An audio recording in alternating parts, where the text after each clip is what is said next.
Welcome to the course of electromagnetic waves and transmission line. We have to crack this EMWTL in 10 days. Coming to the day 1, I am going to discuss state and prove Poynting theorem. Now we know that the statement of the Poynting theorem is the net power flowing out of a given volume V is equals to the time rate of decrease of energy stored minus ohmic losses. This is the power flow representation. If you observe that this is the power coming into the volume, this is V, this is the energy stored. If you observe that both electric and magnetic energies are present. Now if you observe, this is the ohmic losses. What is the statement of Poynting theorem? The net power flowing out of a given volume, this is the net power flowing out of a given volume, is equals to the time rate of decrease of energy stored. Time rate of decrease means minus d by dt of energy stored. If you observe this energy stored, here we are having energy in terms of electric field and magnetic field minus ohmic losses. This is the ohmic losses. To prove this Poynting theorem, definitely we require some recap here.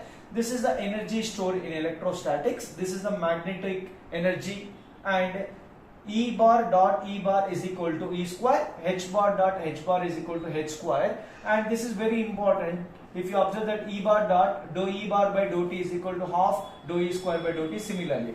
Now if you observe this vector identity, it is very important vector identity.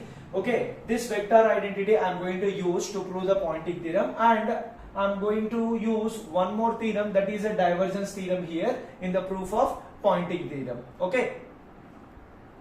Coming to the proof of Poynting theorem, I am going to consider two Maxwell's equation. Now if you observe that this is the first Maxwell equation, let us assume this is the second Maxwell equation. Now I am going to substitute these parameters in the above Maxwell's equation. Then the equation 1 becomes the curl of electric field intensity is equal to minus mu of dou H by dou T.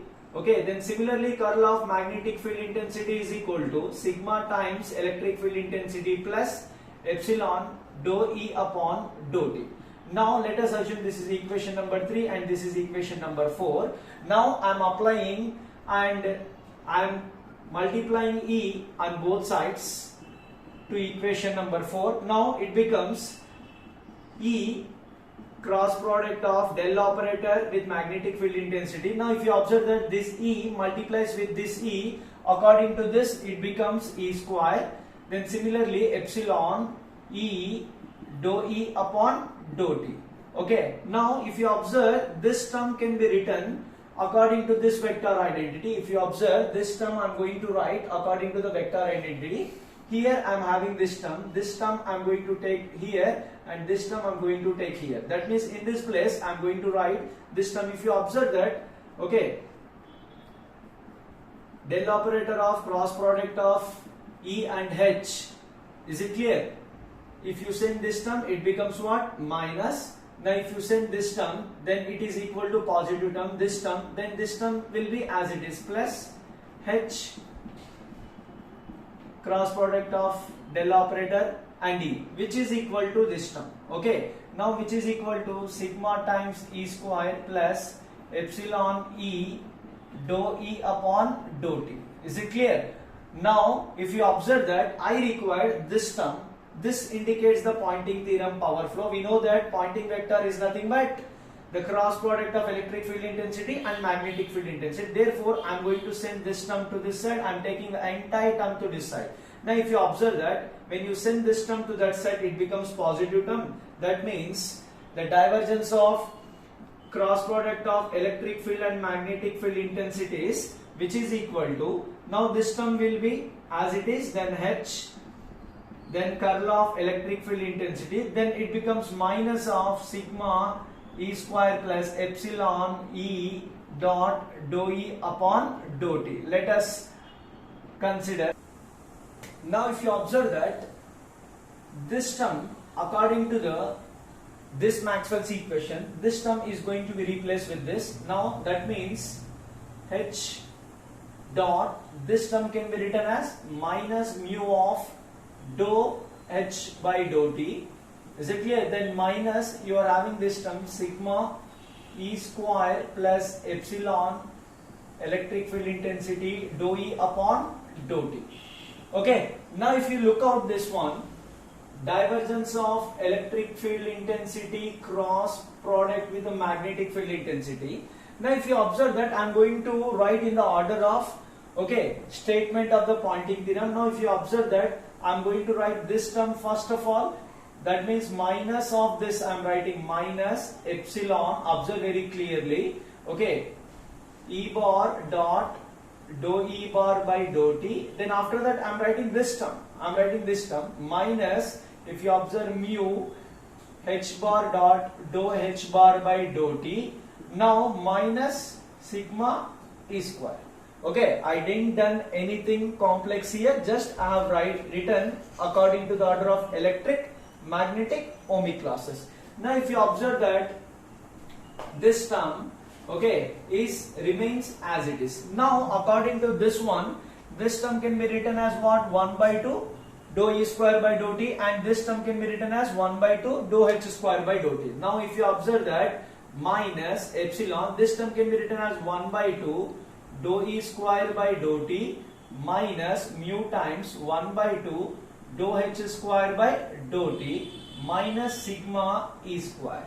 Is it clear? This term remains as it is. Now if you observe that, I am going to apply the volume integral on both sides. Why? Because I require electric energy and I require magnetic energy. If you observe electric energy, 1 by 2 epsilon E square is the electric energy, 1 by 2 mu H square is the magnetic energy, but I require volume integral, therefore I am applying volume integral on both sides. By applying volume integral on both sides, it becomes volume integral of divergence of electric field intensity cross with magnetic field intensity dV, which is equal to, I am applying the volume integral inside. Now if you observe that, this becomes, how I am writing, observe, minus dou by dou T volume integral 1 by 2 epsilon E square. Similarly minus dou by dou T volume integral 1 by 2 mu H square minus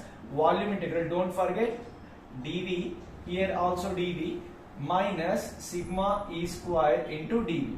Now if you observe the statement of Poynting theorem states that the net power flowing out of a given volume is equals to the time rate of decrease of energy stored minus ohmic losses. If you observe very clearly, I am taking minus dou by dou T outside, that means I am taking this one as a common, then it becomes, observe very carefully, then it becomes 1 by 2 volume integral of epsilon E square into dV.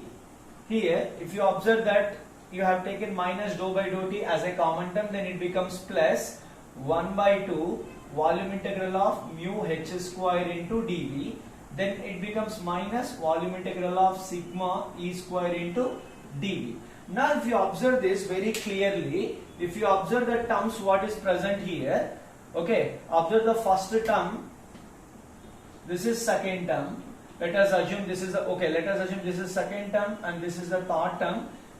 Here I am applying the divergence theorem to only this side. If you observe that volume integral of, is it clear? If you observe the divergence theorem, volume integral of, here it is not cross, it is dot product. If you observe that volume integral of divergence of any vector can be written as closed surface integral of that vector. If you observe that, this can be written as closed surface integral of, let us assume this is A, divergence of A into dV, which is equal to closed surface integral of A into ds. Now if you observe that E cross H into ds, let us assume this is 1, this is the second term, this is the third term. Now go back to the statement of Poynting theorem. Now if you observe that according to the Poynting theorem, the net power flowing out of a given volume is equals to time rate of decrease of energy stored minus ohmic losses. Is it clear? This is the proof of Poynting theorem. Is it clear? Hence it is proved. The Poynting theorem is proved. Hence it is proved. Is it clear? This is the statement and proof of Poynting theorem. To crack the EMWTL in 10 days, the 4 Maxwell's equations are must and should. This is the first Maxwell equation. If you observe that the divergence of electric flux density is equal to volume charge density, The curl of electric field intensity is equal to rate of change of magnetic flux density. The curl of magnetic field intensity is equal to the sum of current density. This indicates displacement current density, which is denoted with this one. Okay. Now the divergence of magnetic flux density is equal to 0. Is it clear? Now definitely you must need these 4 Maxwell's equation to crack EMWTL in 10 days. Therefore, while coming to the day 2 class, please, you should be familiar with this 4 Maxwell's equation. Is it clear? Okay, now one more very important hint. Aptitude classes will start from September 1st, 2021. Is it clear? Thank you very much. Have a nice day.